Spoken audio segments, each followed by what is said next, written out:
For me, the Steelcase Amia is going to be your prototypical A-tier chair. I think it is phenomenally comfortable, but I don't think it quite has the extras to push it up to that S-tier. But when we look at the seat comfort, the pad is amazing. It sits really comfortable. It doesn't quite have the flexibility that you're going to see on chairs like the Gesture or the Leap. The arms, though, phenomenal. And then the backrest is great. I think that the lumbar system in the Amia on its own is more comfortable than the one in the Leap because it's built in. It's actually more incorporated with the back than the Leap chair, which sounds kind of backwards, being that it's quite a bit less expensive. But I just think that overall it's super, super comfortable, but I'm going to be at an A on this one.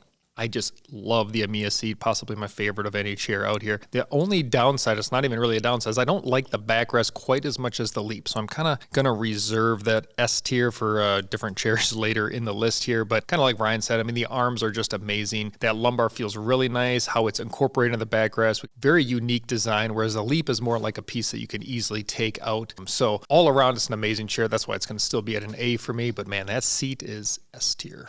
It's really interesting because Ryan's take on lumbar is so much different than mine, but we both really enjoy this chair. Like, I feel like it has enough lumbar for me to be comfortable. The arms on these are what you would get on the Leap, which is significantly more expensive. The seat pad is by far my most comfortable seat overall of all of the chairs. I know it doesn't have seat tilt limiter, but what I do is I just unlock this back right here, unlock it, and I crank my tension, and then I just kind of free float with the friction in the mechanism to eliminate what the tilt limiter does, basically. Overall, this chair is fantastic. I sit in these all the time, all day long. It's an S-tier chair for me all around. I know that we've got a couple people here that don't see it that way, and so I'm going to have to go A-tier overall, but guys, this thing's awesome. The Herman Miller Sayl for me is going to be a lot like the Hayworth Soji in that there's not really anything about the chair that makes me absolutely hate the chair, and I do like almost every aspect about the chair. Is it perfect? No, but I think it's got a very comfortable seat. I like the armrests a lot. I think that they're very soft and they're huge adjustment ranges, and then the backrest for me is really flexible. Sometimes if you do the patented Russian twist, maybe you'll feel the top of the backrest on your shoulder blades, which isn't always the best, but the rubber-like material that they use on the backrest is super soft. It's very supportive.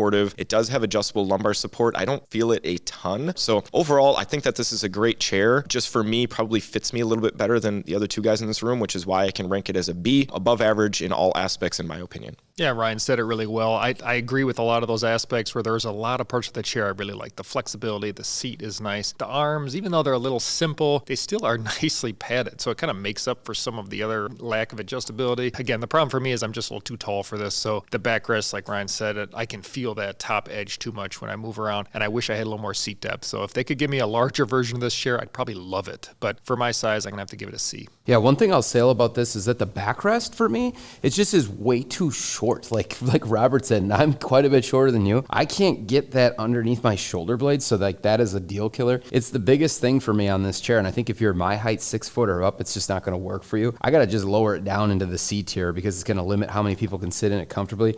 Otherwise, it's a Herman Miller chair. It's more affordable than others, but it definitely feels like it's not their more upper tier too when it comes to just the overall feel of the chair. It's just a little bit lighter, a little bit lesser. So overall, I think with all the scores, we end up right at C. If you want to see how we rank all of the most popular chairs, head over to BTODtv to see our full office chair tier list. Click the link in the description.